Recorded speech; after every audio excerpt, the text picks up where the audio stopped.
आजोबा पेतात, असं घरात कोणीच राहिलं नाही की ते दारू पेत नाहीत म्हणून. असे अक्षरशः कुटुंब रस्त्यावर आले, त्यांचे संसार रस्त्यावर आले. त्याच्यामुळे सर्व महिलांनी एकत्रित येऊन असं ठरवलंय की दारूबंदी झाल्याशिवाय आता थांबायचं आहे. आमची मागणी अशी आहे की पूर्वनियोजित गावामध्ये 7 बिअर बार आहेत. त्याच्यामध्ये एक देशी बिअर बार आहे आणि 7 बिअर बार असताना देखील नवीन परत 5 बिअर बारची हरकत प्रमाणपत्र ग्रामपंचायतनं दिलेलं आहे. त्या संदर्भामध्ये सगळ्या महिला आम्ही जागरूक झालो. ग्रामपंचायतीला आम्ही 23/12/2025 रोजी निवेदन दिलेलं आहे की हे नवीन बिअर बार तर होऊच नयेत, तर त्याचबरोबर जुनेसुद्धा बिअर बार हे बंद करण्यात यावे. जर तरुण पिढीचा जर विचार करता हे खूप म्हणजे बंद होणं हे अत्यंत गरजेचं आहे. त्या ठिकाणी आम्ही ग्रामपंचायतच्या नंतर मग आज इथं कलेक्टर ऑफिसमध्ये निवेदन देण्यासाठी सगळ्या गावातल्या महिला एकत्रित होऊन आलेल्या आहोत या ठिकाणी.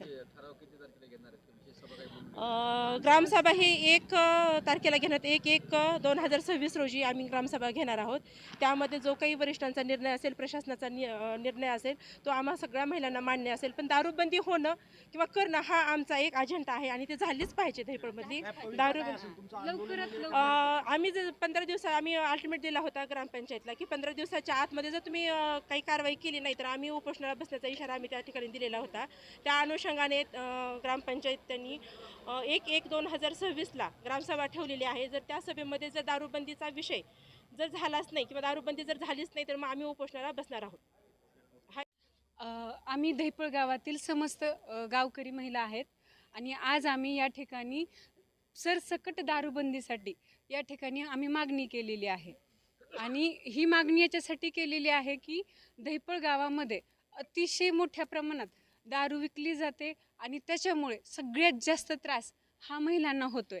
गावातील महिला एवढ्या मोठ्या प्रमाणात त्रस्त झाल्यात की गावातील तरुण, वृद्ध आणि लहान मुलं जे की शाळांमध्ये सुद्धा जातात अशी मुलंसुद्धा दारू पित आहेत आणि व्यसनांच्या मागे लागलेले आहेत. आणि त्याच्यामुळं हे दुःख कुठलीही आई पाहू शकत नाही. आणि म्हणूनच आम्ही समस्त गावकरी महिला ज्या आहेत धैपळच्या, ह्यांनी असं ठरवलं आहे की आता आमच्या गावची दारूबंदी जी आहे ती झालीच पाहिजे आणि व्हायला पाहिजे. आणि त्यासाठी आम्ही आज या ठिकाणी निवेदन द्यायला आलेलो आहे.